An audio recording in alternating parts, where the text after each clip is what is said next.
Салем, достар, калдарныз калай. Мы сегодня с вами будем разбирать букву кунга, или же ың. Читайте, как вам удобно. Самое главное — это произношение в самом слове. Да? Например, жаңалық, аңшылық, әңгіме, аң, оң, ең и так далее.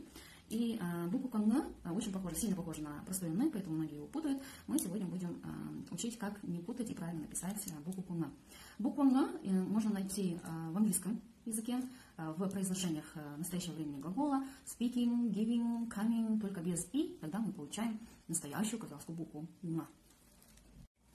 И в казахском языке буква «н» встречается в 4 случая. Первый из них — все слова, которые сочетаются со словом «сен», «ты», спрягается, да, ты красивый, ты начальник, например, «сен адимысын», «сен мұғалімсің», «сен бастықсың», «сен қазақсың», «сен орыссың», «сен кәріссің», «сен неміссің», «жапонсың», «туристсің», «қонақсың», «көріктісің». Даже есть песня «сен көріктісің». Сейчас.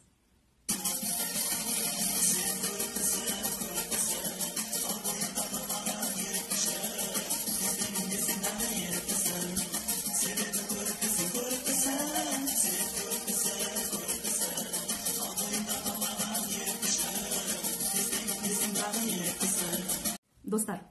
Третий случай, где встречается буква «кунга», это в родительном падеже. Все слова, которые отвечают на вопрос «кімнің», «ненің», «кімдердің», «нелердің» заканчиваются на букву «н».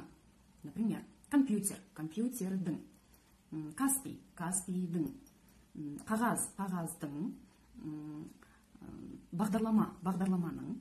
Итак, запомнили, да? Сен көріктісің, сен әдемісің, сен сұлусың, кстати, комплименты.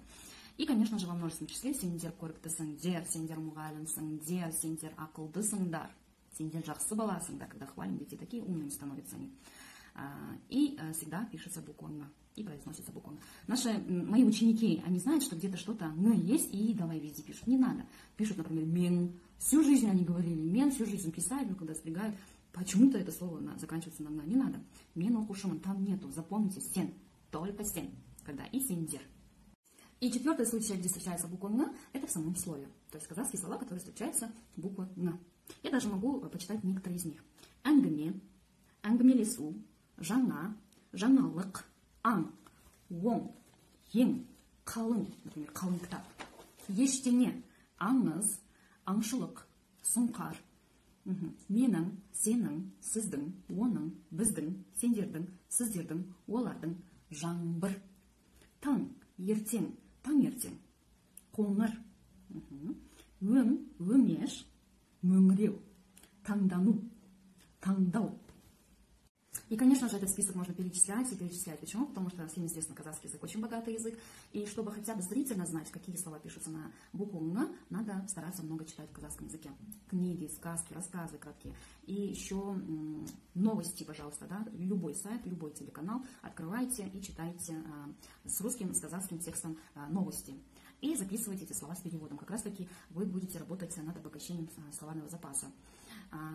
А еще можете подписываться на казахский блогер и читать их посты. Мои рекомендации на сегодня. И напишите, понравился ли видео, полезно ли было урок. И напишите те слова, которые вы знаете, какие слова пишутся с буквой «н».